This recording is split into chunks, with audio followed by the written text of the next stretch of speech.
Hello and welcome to the Sky Sports Golf Podcast presented by Callaway. Thank you very much for all your kind words after the first pod of the new era last week. I got some lovely messages, honestly, greatly appreciated because I was quite nervous about stepping into Josh's shoes. But we are off and running. Lots to discuss this week. A breakthrough win in emphatic style for Thomas Detry in Phoenix. A full circle moment for Hao Tong Lee in Qatar. Some very big news in the world of golf, with two of the majors making potentially hugely significant announcements in the last week. And we have ruled out the big one, big guns today. To chew the fat with me, a major champion, no less, as it says on his t-shirt, all the way from Austin, Texas, the incomparable Richard Michael Beem. Good morning to you, Beamer. How are you, sir? Well, you're not allowed to call me Richard Michael Beam because the only person who's allowed to do that, and that's my mother. And when my mother says it to me, I know I am in deep, deep doo-doo. And listen, don't try and stroke your ego because not all the feedback you got in your podcast last weekend was brilliant. If you remember correctly, when I had to, try and correct you a number of times, Jamie, I mean, you did good. You did. I'm not going to give you, I'm going to give you an A. I'm not going to give you an A plus. I'll give you a solid A.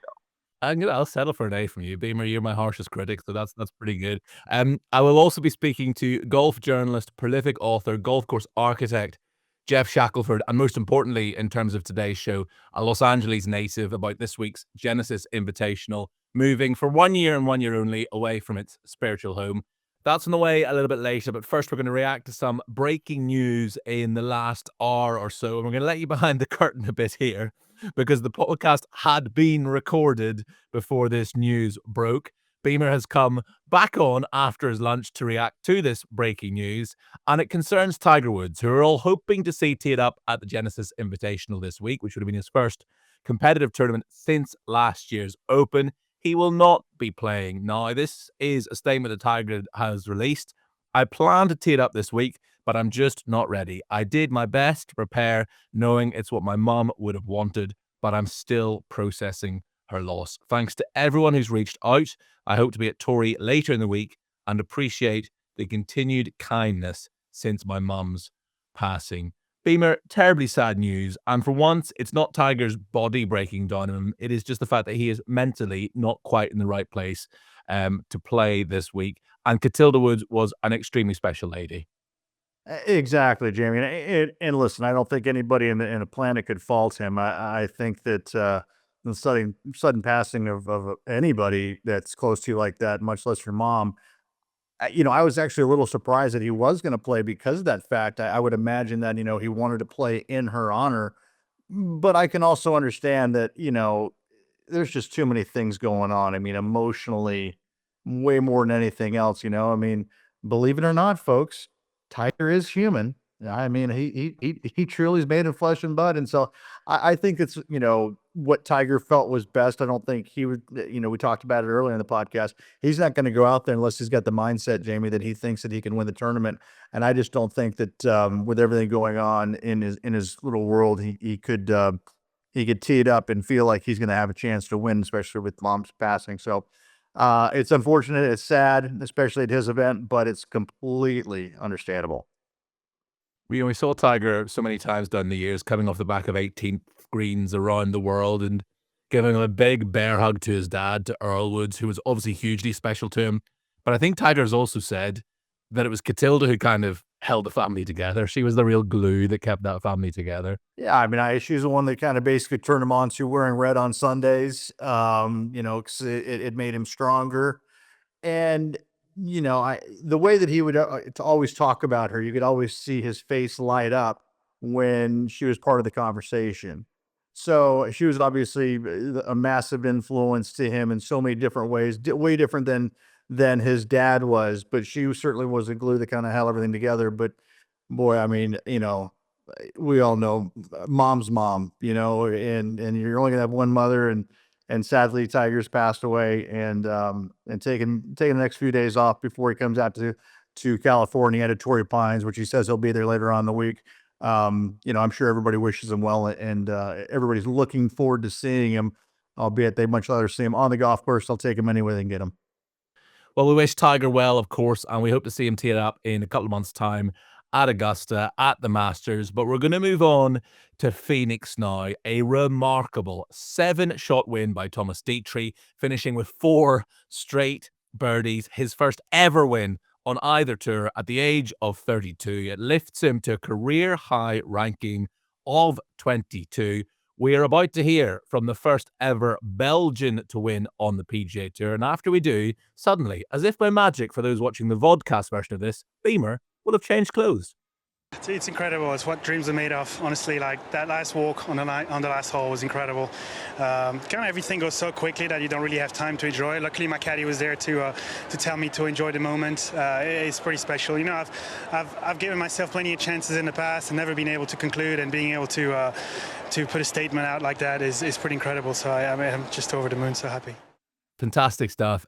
Beamer, we've had a very, very special guest join us on the pod, who we shall introduce in just a moment. But first of all, your reaction to that win, because for me, it was one of those bizarre anomalies in golf. But until yesterday, Thomas had never won on either tour, an individual event on either tour, because he's been around for a while. He's knocked on the door plenty of times, and that swing is just perfection. But finally, he's got over the line, and he did so in some style. He did, and probably I would say one of the most nerve-wracking tournaments to play in. Just the size of the crowds and the fact that they're there to boo you as quickly as they are to cheer you, and to finish with 4 straight birdies. You know, when I was watching yesterday and he made the turn and he was 19 under, and I think he had a 4-stroke lead. I'm kind of thinking, boy, this is going to still come down to the wire. But he hit a great shot in 11. I mean, like an otherworldly shot in 11. I'm assuming he pulled it just a little bit. But then the 3 putt that he made for par on the par 5 on 13, I'm kind of thinking, okay, and then misses the green on 14, but then chips it up to kicking distance. And then all of a sudden finds his comfort zone the last 4 holes in a row. That's the way you want to finish. That's the way you want to win your first PGA Tour victory, especially in Phoenix, where the crowds can be just a little bit outspoken. But I got to say, that was an amazing, amazing win. And hats off to him. He just outclassed the rest of the field. It was a thorough performance, a thorough win for him. Yeah, absolutely was. As I said, we do have a very special guest who's just called in live from Abu Dhabi. He's on his way home. He's pulled into a gas station just to speak to us. Jerome Theunis, who is Thomas's long-term coach. Hello, my friend. How are you feeling today? Hey, Jamie. Wonderful. Wonderful. Bit tired, but yeah. I was speechless for a while. But I've come to realize what he's achieved, and I'm over the moon for him. And yeah, it's been fantastic. Just give listeners an idea of how long you've been Thomas's coach for. No, I've lost track of that. I'd say 13 years. 13. Yeah, definitely like that. We met up when he was about to Since go he was a to teenager. college. Yeah. Yeah, and you've seen him, as I said, knocking the door so many times. Describe your emotions yesterday. Was there a tear in the eye? Yeah, definitely. I don't have to talk too much about it because I might break a tear again right now. But knowing him for so long, as a kid, dreaming about being a golf professional, and actually, we all know he's knocked at the door a few times. He he didn't make it happen. It started to creep a little bit in his head, to be fair, because he knew how good he was. But people start talking about him not being able to actually get it done.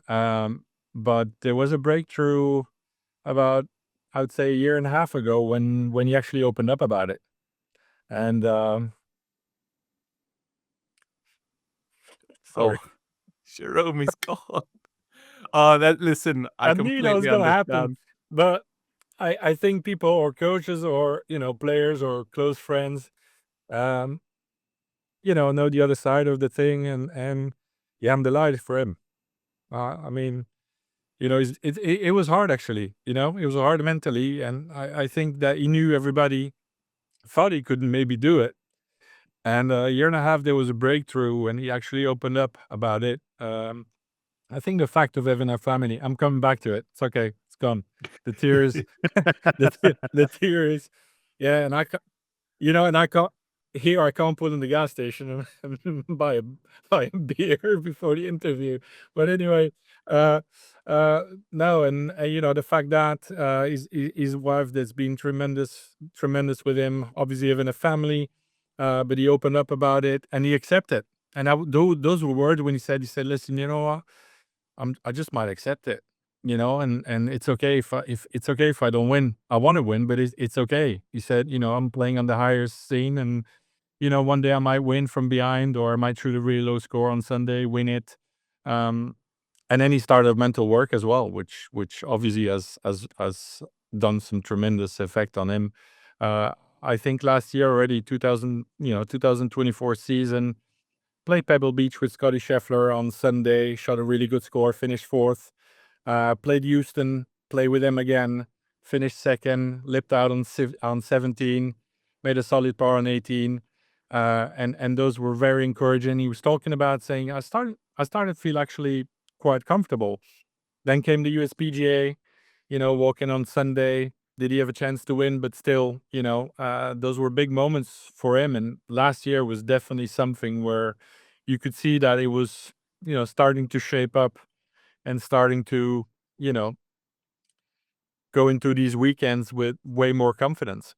And then I joined him for the Farmers last 3 weeks ago, and the proof on that text, I sent him a text message when I walked in the plane, and I told him, I said that he's changed so much, and I follow him a lot. I love to go on the golf course with him, and I followed 4 days at the Farmers, and it was incredible. The composure, smiling, working closely with his caddy. It was quite impressive. And then for the little story, he woke me up at 3 a.m. On Tuesday night. He woke me up he was standing on the range and he was telling me, he said, I am shockingly, brutally fatting every shot, hitting off the heel.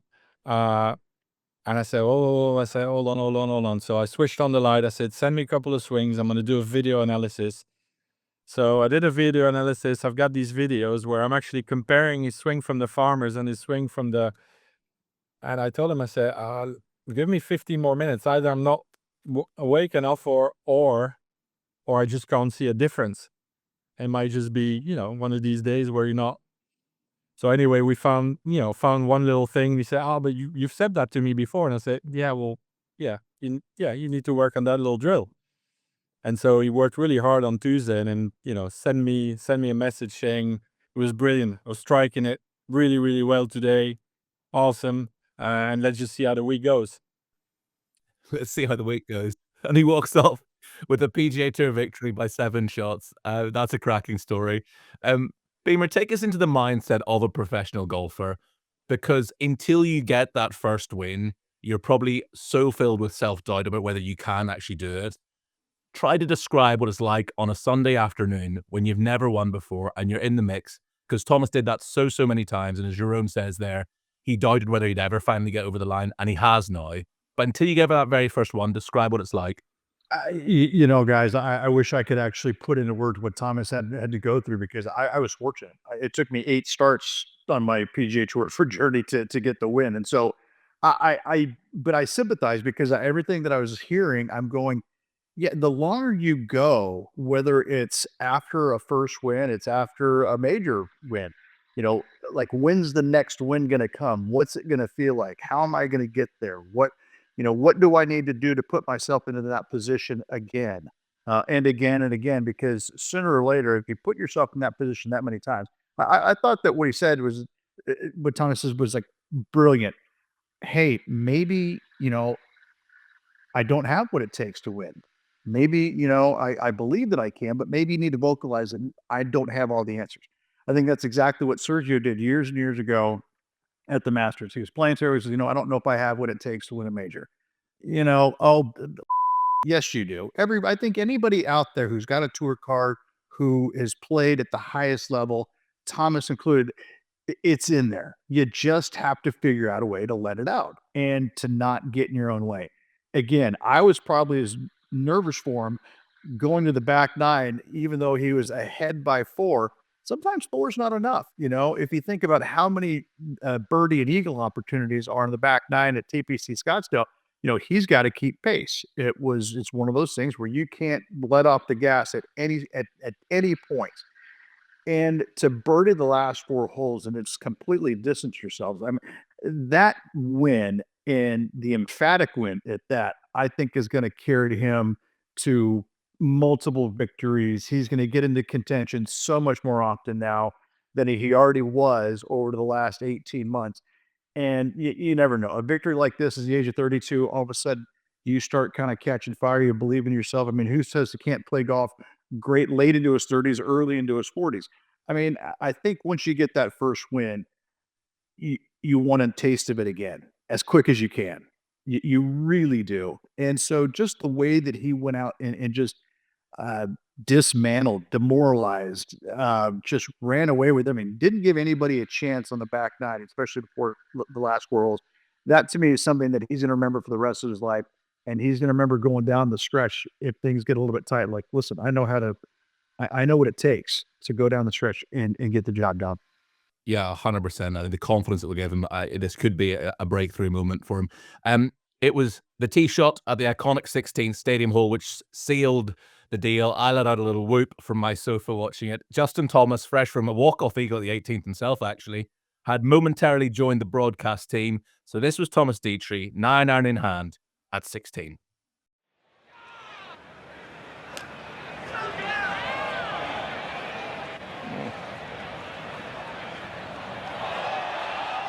Okay. That is the shot. Yeah, so I think everything he's doing is obviously pretty good. He should just keep doing that. That's why he's leading the tournament, and I'm sitting in here done for the week. I'm trying to think. I don't think I've seen a better shot by a leader on this very hole. Just incredible. Jerome, watching from thousands of miles away, what was your reaction to that shot? I woke up my 2 daughters and my wife. I did. They woke up in panic, So yeah. I knew. Yeah, I knew that was that was almost done when he hit that one. But it was yeah. I did wake up more than my wife and the 2 kids, I think. But it just came out very loud. I mean, Beamer, the stones to do that on the 16th with all that crowd around there. They've all been drinking since 10 o'clock in the morning, probably. And just the smoothest swing you've ever seen. Not probably. It's a fact. It's guaranteed. Such a smooth swing. It was perfection, wasn't it? Of course. And again, you're just coming into the cauldron and you know what to expect. You've done it in the practice round, probably the pro-am, and now you've got 3 rounds under your belt. But it doesn't make it any easier. It doesn't make it any easier because that's probably the hardest pin on that hole too. They got the pin all the way back. It's playing 180. Early in the week, it's probably playing 125. And so the disparity between hitting a wedge and even hitting a 9-iron, that's actually pretty massive. To get up there and to put that swing on it, it's just a thing of beauty and at the right time. And again, I'm sure every fiber in his body was nervous in some aspect, but to calm the mind down enough to go ahead and put that smooth swing on it, again, that's just got to speak volumes going forward. I mean, I can only imagine the conversations going forward the team's going to have like, hey, how good was that swing? Tell us what you're feeling in that moment, because there's so many great things to build on going forward when things don't quite go that well, when things, sometimes get a little rough around the edges. Hey, go back to that moment. Tell me what you're thinking and what you were feeling in your fingertips and, everything about what that swing was like. I mean, I think that would be a massive swing. If anything starts going sideways a little bit in the rest of his career, just focus back there on that, because it hardly gets any more pressure packed than that. You know where I'm going to go next. And Jerome, I'm going to read you a text message that I got from Beamer last week. If you bring up the Ryder Cup on next week's podcast, I might bludgeon you when I next see you. But you know what? I'm going to bring up the Ryder Cup because I think it's worth that risk. That's weird. That is so weird. You might do that. I mean, that's why I got the hat on. I knew exactly where you were going to go today. Yeah, you thought I might go there. 3 of the last 4 winners in the PGA Tour now have been European. Straka, McIlroy and Detry. The only other winner in that run was English. Harris English. See what I did there? Yeah? You are just on top of your game as usual. So look, it's a great time for European golf. Yes, it's only mid-February and the Ryder Cup is many, many months away, Beamer, but are you starting to get a little panicked on that side of the pond? I would love to see all of you guys peak right now. I want every European to win for the next 3 months, and then that way I can guarantee a victory at in New York. Listen, there's so much time to go, and I understand how much you love talking about it. And I guarantee you, though, there is a great momentum going on right now. I saw Luke Donald behind the 72nd green, 18th green last week, and I know how excited that he was about the prospect of everything going forward. But listen, there's such a long way to go. And it's going to take, 4 majors, a players championship to kind of hash out where everybody's at in all of this. But yeah, the Europeans right now, they're playing fantastic. And the Europeans always seem to thrive on momentum.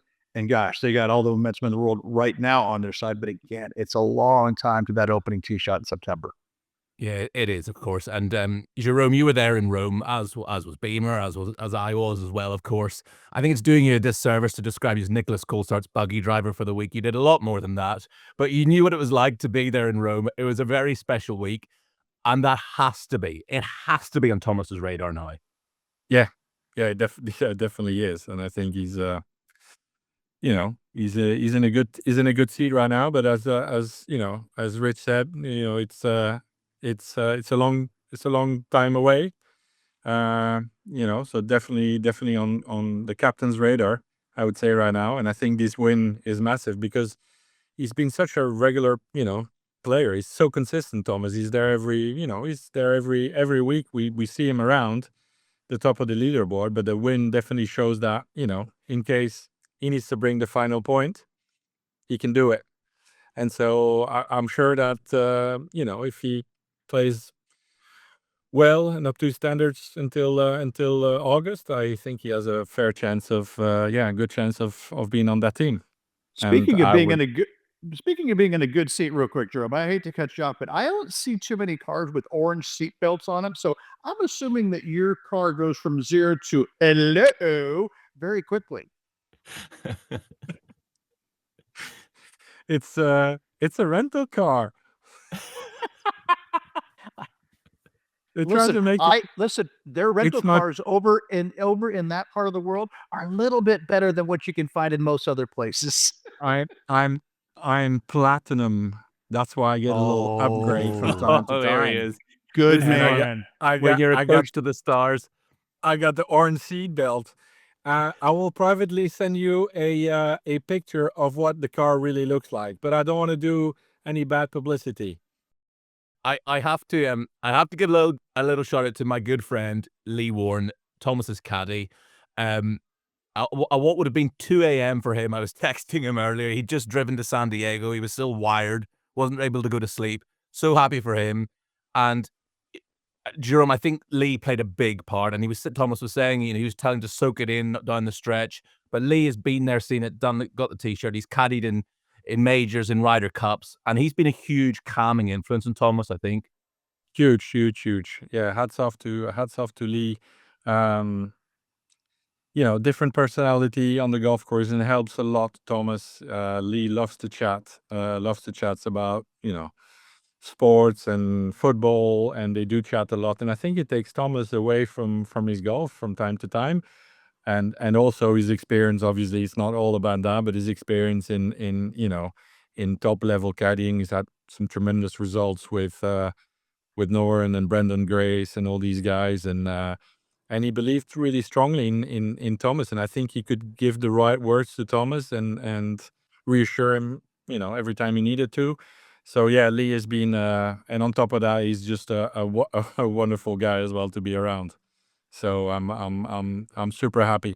But he told me that we're gonna cross the line when he had the job 3 years ago. He told me, he said, I'm gonna make sure I get him across the line, which fair play. Congrats to him. So it's just Congrats, wonderful. true to his word. Yeah. Jerome, we're going to let you go very shortly, but we can't have you here and not also ask you about the fact that it was a double celebration for you this weekend because Adrian Moronk, who you also coach, won the first LIV event of the season, LIV Riyadh. I'm sure part of you was heartbroken that you weren't in Phoenix to see Thomas do the deal, but you were in Riyadh with Adrian, Yeah. and you must be so happy for him. Yeah, super happy. Hard worker as well. Adrian struggled a little bit last year with his game. Put in unbelievable work this winter. I mean, I call him the Polish machine. I mean, he can beat balls and work so hard, and sometimes too much that actually the quality was going down. But he put some tremendous work, committed because didn't have the best results in the first few events, and then it all came together. He showed up in Saudi and played a practice round with his team, and I think the reaction from all the team was like, whoa. Picked up a few yards from the tee. Hitting it unbelievably well. So I'm delighted for him.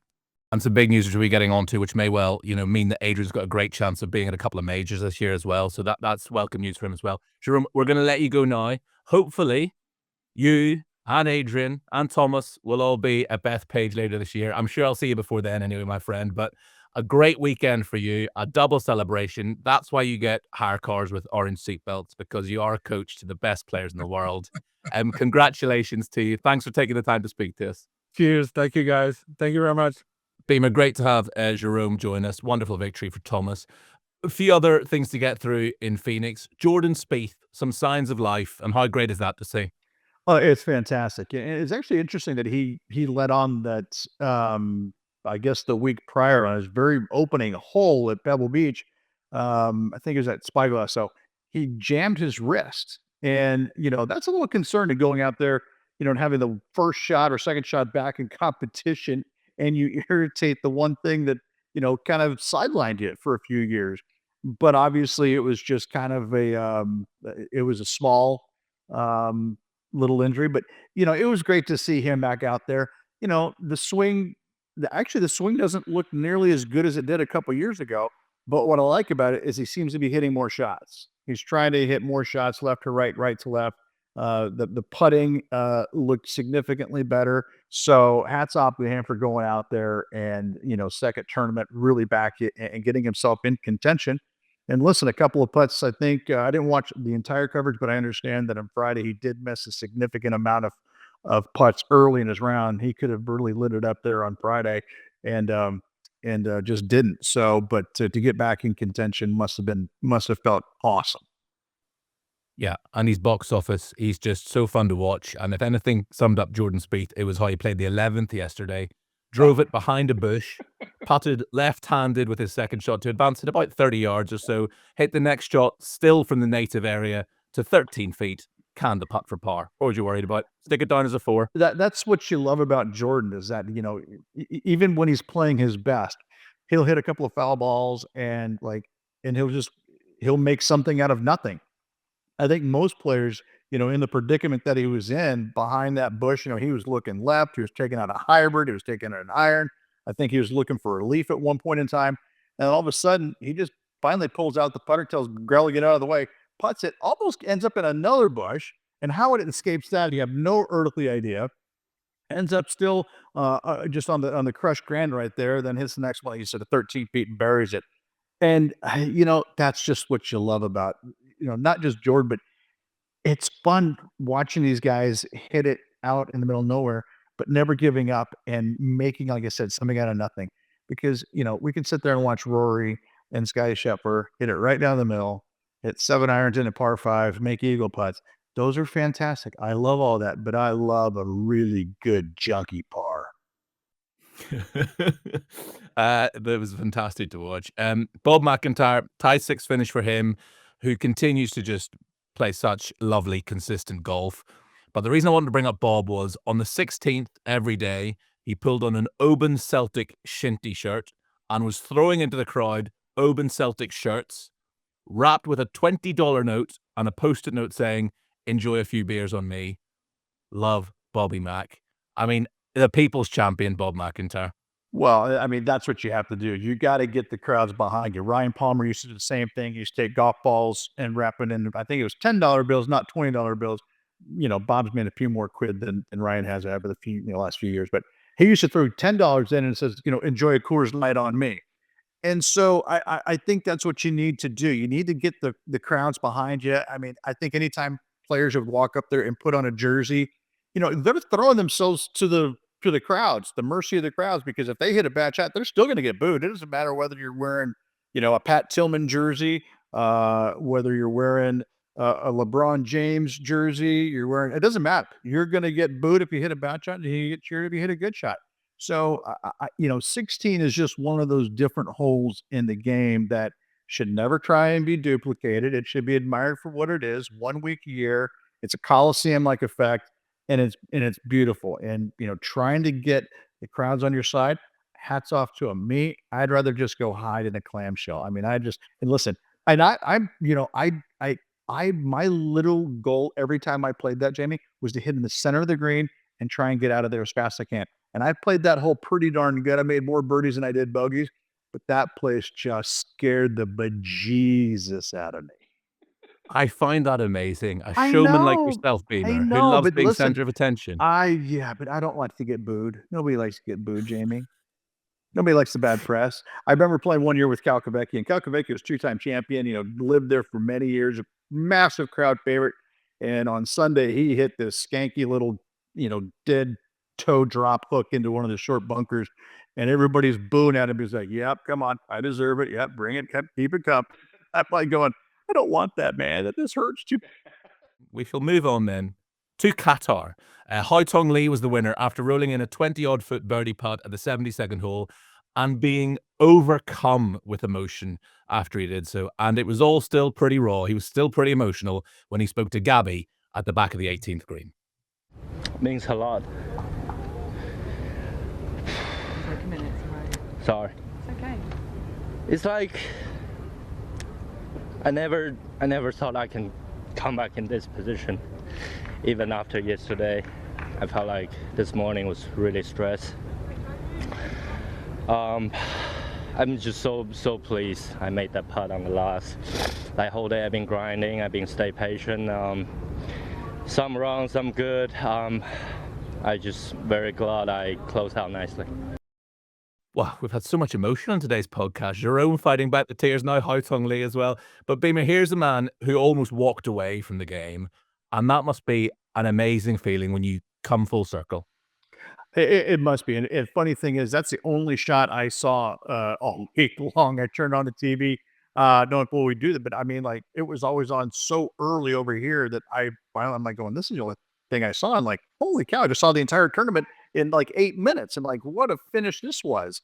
I think that any player who goes through, once you get to the highs, and all of a sudden you experience the lows,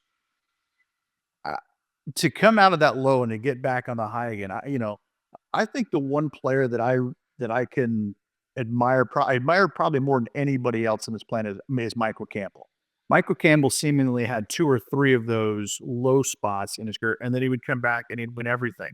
And then he'd disappear for a little while. And then he'd come back and he'd win the US Open and then win the BMW PGA. And it's just like the whole cycle of it all. It's like, no, thank you. I mean, it's so stressful even being down low, but then coming back to a high and then falling down the dip again. For any player to do it. But much like, Hao Tong, a couple of years ago, he kind of lost everything. And you're right. I mean, even as a young man, though, you kind of think, there's a way out of this. And thankfully, he stuck with it, because I think that there's a lot of guys that I know, that younger guys that just said, you know what, I've had it. They've been doing it since they were little kids and just couldn't do it anymore. Anthony Kim would come to mind as a guy that had all the talent on the planet and then just decided after the lows, like, I can't do this anymore. I'm so burnt out of it. But to see Hao Tong go out there and stick with it and continue to get beat up for months, years at a time, and all of a sudden, the payoff right now, though, there's no greater high on the planet. I mean, there is absolutely no greater high. I can promise you that. So where he's at right now with his golf game, even if he doesn't ever win again, he can sit there and say, listen, I went from the depths of everything, and all of a sudden I came back out of nowhere, and I won in Qatar when I wasn't too sure I ever want to play golf again. That to me is it's so difficult, and to see him as emotionally was is not a surprise. But hats off to him. That was well played. That was awesome to watch. Well, congratulations to Hoi Tong. He really is one of the characters in golf, always plays with his heart in his sleeve, which is lovely to see. We're going to take a little break now, but when we come back, we'll be digesting some of the other big news in the world of golf, some huge news, potentially very significant news from two of the game's governing bodies regarding exemptions for LIV. And Tiger won't be there, but we'll be looking ahead to what's bound to be a poignant and emotional week at Torrey Pines.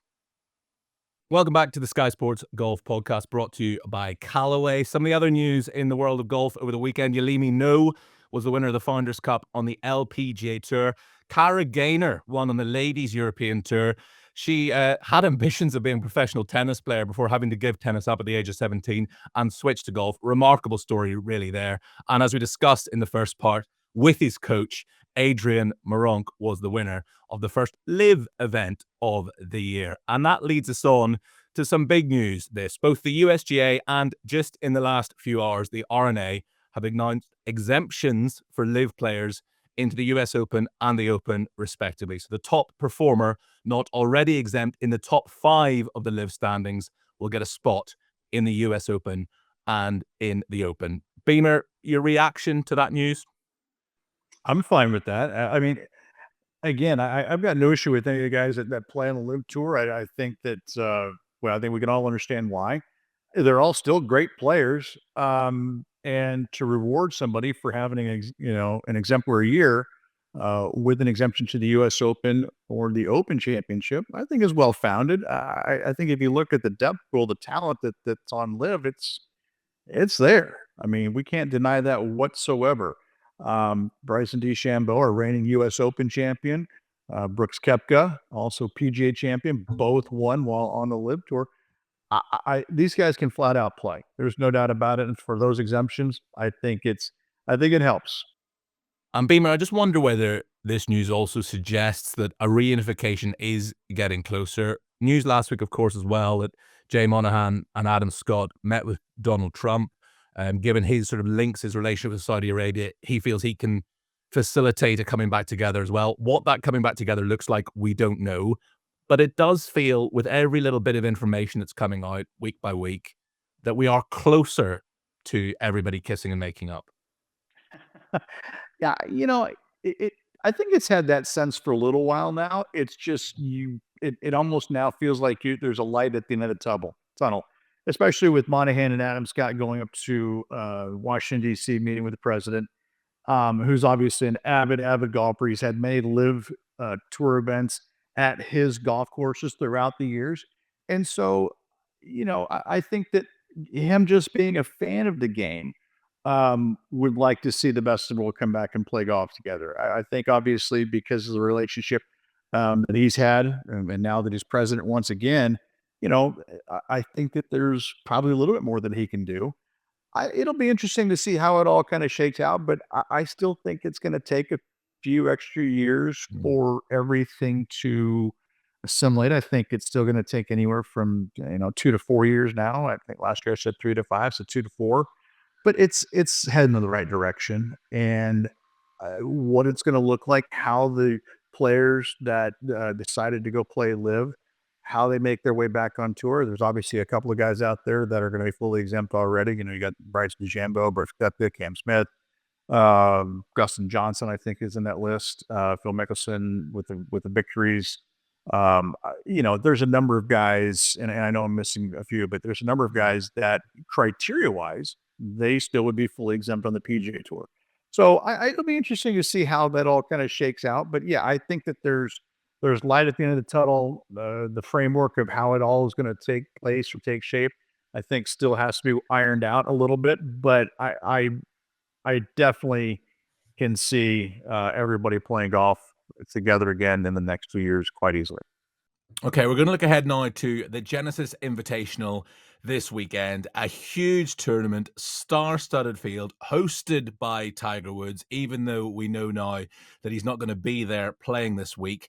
This was, of course, known as the LA Open for many years, hosted at iconic Riviera, one of the finest courses on tour and indeed in the United States. But this year, Torrey Pines, just up the road in San Diego, will host as Los Angeles continues to recover from the devastating wildfires which have destroyed communities and left the city in a state of shock and mourning. I spoke to Geoff Shackelford before the news about Tiger's withdrawal. He's one of the most respected golf writers around, author of many books, a student of golf course architecture as well, but most importantly, born, raised, and still living in LA. I began by asking him just how the city was beginning to recover from this heartbreaking tragedy. Well, as you might imagine, Jamie, it's a sad time, a very somber vibe out in the community. We have probably 40,000 people who are displaced, and it's a really an unimaginable thing, and we're all kind of still in shock from it, even though we have fires and it's part of life here, but nothing like this. And there's just so much to it, so many dimensions. It's hard to explain, hard to rationalize, and but things are moving along. Of course, it's been raining the last few days, so thankfully not too hard, because that's the next problem that occurs when we've had these fires before. And so far, so good on that front, at least. And the cleanup, the recovery operation is underway, but there are entire communities that have been completely disappeared. Yeah, I grew up in Pacific Palisades, and largely the community is just gone. And it's a wonderful, it's a very vibrant community. I mean, it can come back, but it's going to be a decade, and so much work, and so many things lost besides homes, businesses, and different historical parts of the city that are special, old buildings, and incredible architecture that people come from all over the world to see. And it just goes on and on. It's really a nightmare scenario, and kind of the same thing with Altadena area, which is east of where I am and where the Palisades is.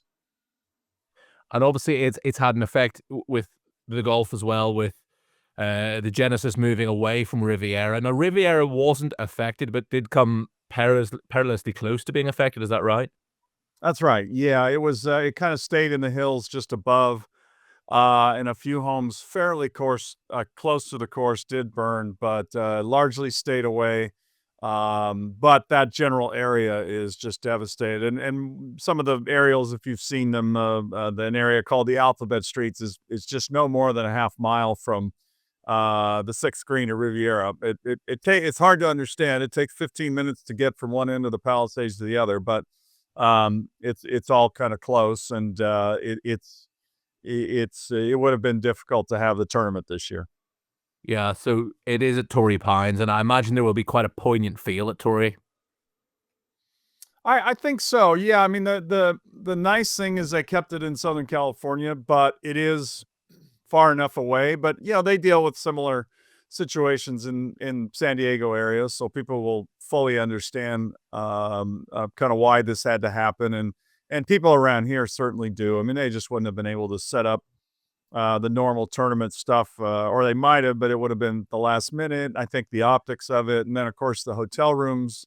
You don't want to be kicking people out who've been displaced to have a bunch of pro golfers stay in a hotel and things like that. So I think it's the right thing to do. And like I said, I'm very happy they kept it in Southern California, and because it's very hard to find a tournament venue on short notice. And Genesis is a sponsor with high standards, so they won't they won't mess around. They'll do this in the right way. I understand a lot of the money being raised next week will go to disaster relief. I think I heard that Sahith Sagala is doing a lot for it as well. And I assume other golfers from that part of the world, the likes of Colin Morikawa, Max Homa, will be the same. Yeah, there have been some things like that. And, I hope, it's just so soon still, Jamie, but I do hope that, there have been some nice stories about, I mean, money is great, but like the high school I went to is lost, or it's going to be lost for a while. And they have two great golf programs, and I'd love to see the golf community reach out. They have a baseball program, and some very famous baseball players have gotten involved. So, those are the little things when you have a disaster like this that get kind of lost in the whole horror of the whole thing. And it's those little community things and those little smaller pockets that have been, where life just went from normal to completely different in a matter of 36 hours. And I just feel like that's one place where the golf community could be trying to help out a little bit more, is those things specific to our sport. And I think you kind of hope that happens in other areas as well, because it's just the scale of it is so massive, and it's so easy for those wonderful little things to kind of get lost in the mix. Yeah, and golf seems so trivial when you're talking about what has happened. And, everybody loves Riviera. It's a tremendous golf course. But when we return there in 2026, as I hope we will, then that will be on a very emotional occasion as well, I would imagine. Yeah, and Riviera, of course, has several events coming up. They have the U.S. Women's Open as well next year, besides the Genesis, and then the Olympic Games will be here in 2028. They're hosting that, and then the U.S. Open in 2031. So I think that's another reason why it was a pretty easy decision to not host this year, because you will see plenty of Riviera in the years to come, and there will be some nice opportunities to try to leave a mark on the community. Just the high school, junior high right next to the course did not burn, thankfully. But yeah, I'd love to see these tournaments do some things that help that place out, because they're taking on some students and some burdens from these fires. And so it's little stuff like that I hope that we can do, because that's golf, when they come to a town, when they do those kinds of things and leave something better off after they've left, it really makes people appreciate what having a professional golf tournament can do. Geoff, we thank you for your time, and we obviously send our best wishes to yourself and all your friends and family who've been affected in recent weeks. All right. Thank you, Jamie. Beamer, everyone loves Riviera. Incredible golf course. The tournament won't have the same feel this week at Torrey Pines. But as I was saying to Geoff, golf does seem trivial when it comes to something like this. Just give us an idea of how hard LA has been hit in recent weeks. Well, it's been decimated in certain areas, hasn't it? I mean, just the Pacific Palisades fires. I've been going there since 1999, and it literally was my favorite venue on tour. You just can't, I could play Riviera every single day, just like Jack Nicklaus could go play Pebble Beach every single day. I could play Riviera for the rest of my life and never get bored with it. It's just one of these golf courses that is fun to play. Some days it can be easy. Some days it can be ridiculously hard. But I think that every single day I'd find enjoyment in both. But what's going on in LA, as much as it hurts not to go back to Riviera, it was most definitely the right thing to do. Going back to Torrey Pines, I'd heard a couple of different places that they kind of thinking about. They were actually thinking about staying in Phoenix, I think, for an extra week. But Torrey Pines is going to be, I think it's going to be a great number 2 to have it. That is the Genesis Invitational on the PGA Tour at Torrey Pines instead of Riviera, as LA continues to recover from the devastation of those wildfires. On the DP World Tour this week, we've got the magical Kenya Open. No TGL this week, but we do have a triple header of fixtures next Monday on the TGL, which means that we will do next week's podcast on Tuesday to reflect on that. But Beamer, that about does us. Thank you so much for your time, my friend. Well, absolutely. And, I am going to just give you a little bit of the thumping about the Ryder Cup stuff. But again, I was fully prepared with my hat on. And, I decided not to wear some of the other things I could have worn today. But don't worry, I will definitely be bringing those out later on in the year. I don't doubt it for one second. I need to give a big thank you to Jerome for joining us from a gas station in Abu Dhabi as well. Look at that. The beauty of the podcast. 3 guests on 3 different continents all at the same time. All right. Wonderful What kind stuff. what kind of car do you think he was driving? What kind of car do you think that was? I reckon maybe like sort of dinky little Mini or something like that. It had orange seatbelts. It wasn't or a dinky little Mini. little Fiat 500. They get quite fancy those wee cars. I think it was I think it was either a really pimped up Audi SUV or a Jaguar SUV. Okay. well, we'll get the photos and we'll let the listeners know. If you have liked what you've heard or watched today, please make sure you give us a follow, a like, or a subscribe wherever you're listening or watching. Thanks to Callaway for sponsoring the podcast. Congratulations to Callaway as well for one of their staffers, Thomas Detry, winning in Phoenix. Have a great week, everybody, and I do hope you join us again next week.